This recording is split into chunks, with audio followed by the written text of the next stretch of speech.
Halo semuanya, langsung aja ya kita mulai. Hari ini kita bakal ngebedah sebuah paparan materi yang super menarik dan benar-benar bisa jadi titik balik buat kalian. Kita bakal ngebahas pendekatan yang sangat terstruktur, nggabungin prinsip spiritual sama taktik praktis buat menuntaskan satu hal yang sering banget bikin hidup kita sesak, yaitu hutang. Kita akan pakai kerangka kerja dari Ustadz Nasrullah yang terkenal banget dengan sebutan ilmu magnet rezeki. Jadi kalau kalian pernah ngerasa mentok secara finansial, siap-siap deh karena obrolan kita kali ini bakal ngubah total cara kalian ngelihat isi dompet kalian. Coba deh kalian lihat data polling aktual ini.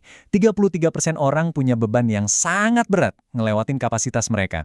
Terus 24% ada di tingkat sedang. Kalau kita gabungin nih, lebih dari 80% orang itu ternyata punya satu mimpi yang sama persis. Pengen cepat-cepat lunasin tagihan mereka. Dan tahu nggak, cuma 2%, ya kelompok super langka yang seumur hidupnya nggak pernah minjem uang sama sekali. Jadi buat kalian yang sekarang lagi berjuang keras, kalian sama sekali nggak sendirian. Ini tuh masalah bareng-bareng yang butuh solusi radikal. Biar terarah, ini peta jalan komprehensif yang bakal kita lewatin hari ini. Kita mulai dari 1, realita beban hutang. Terus 2, hutang sebagai kejahatan agama. Ketiga, mengubah pola pikir amanah. Keempat, 4 kematian gaya hidup. Kelima, strategi lunas emas. Dan terakhir, keenam, hadapi pemberi amanah. Kita bakal jalan dari nyadarin realitas spiritual yang cukup keras sampai ke taktik finansial yang bisa langsung kalian lakuin hari ini juga. Oke, kita masuk ke bagian pertama, realita angka beban hutang dan gimana kita sering menormalisasi beban finansial. Balik lagi ke angka 80% tadi, kenapa itu serem banget ya? Ya karena tanpa sadar, masyarakat kita ini udah nganggep hidup dengan cicilan itu wajar. Kita ngerasa itu normal, padahal aslinya ini jebakan besar. Nah, ini bawa kita ke langkah pertama yang menurut saya brilian banget dari kerangka kerja ini. Namanya disiplin kata.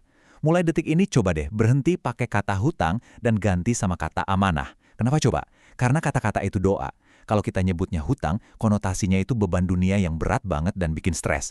Tapi pas kita sebut amanah, psikologi kita langsung berubah. Ini tuh tanggung jawab spiritual yang dititipin ke kita dan harus diselesaikan dengan cara yang mulia.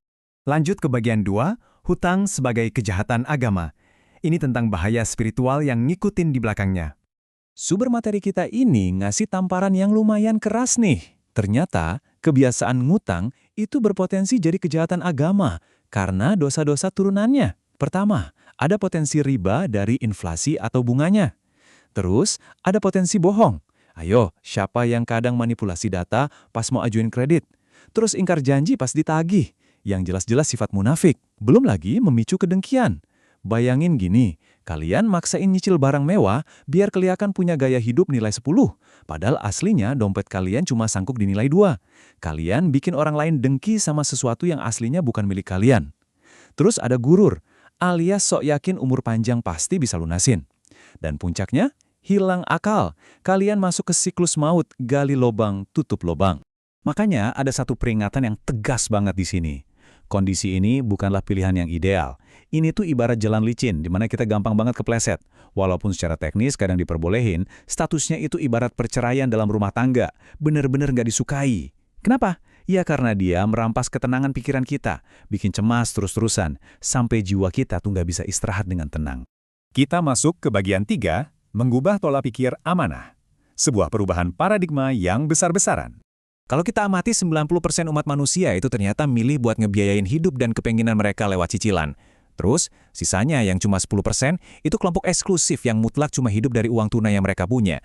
Nah, di titik ini kalian harus bikin keputusan tegas. Kalian mau tetap di kelompok 90% yang pusing ditagih cicilan atau nyebrang ke kelompok 10% yang hidupnya tenang tanpa beban. Putusin rantainya sekarang juga. Kalau kalian pengen sesuatu tapi uang cashnya nggak ada, ya jangan dibeli. Sesederhana itu kok. Mulai biasain gaya hidup 100% tunai. Bahkan, sumber kita menyarankan satu langkah yang super drastis. Jual aset non-produktif kalian sekarang juga. Punya baju bermerek yang nganggur, barang antik, perabotan yang nggak kepake, jual semuanya. Uangnya pakai buat bertahan di masa transisi ini. Yang penting jangan pernah ambil pinjaman baru. Masuk ke bagian 4. 4 kematian gaya hidup. Ini soal riset ulang gaya hidup kita secara radikal. Buat beneran keluar dari siklus mencekik tadi, kita disuruh ngelakuin daftar periksa yang cukup ekstrim nih. Namanya mati 4 kali. Pertama, mati merah. Kalian harus matiin rasa marah, jangan sampai kalian lebih galak dari yang nagih uangnya sendiri. Terima aja kesalahan kita. Kedua, mati hijau. Matiin tuh gaya hidup mahal sama gengsi. Kalau emang harus pindah ke kontrakan kecil atau mindahin anak ke sekolah yang lebih murah, lakuin aja, buang gengsinya. Ketiga, mati hitam. Bunuh semua dendam dan keserakahan. Dan yang terakhir, mati putih. Secara fisik, kalian disuruh rajin puasa dan ngurangin makan buat ngelatih nahan hawa nafsu.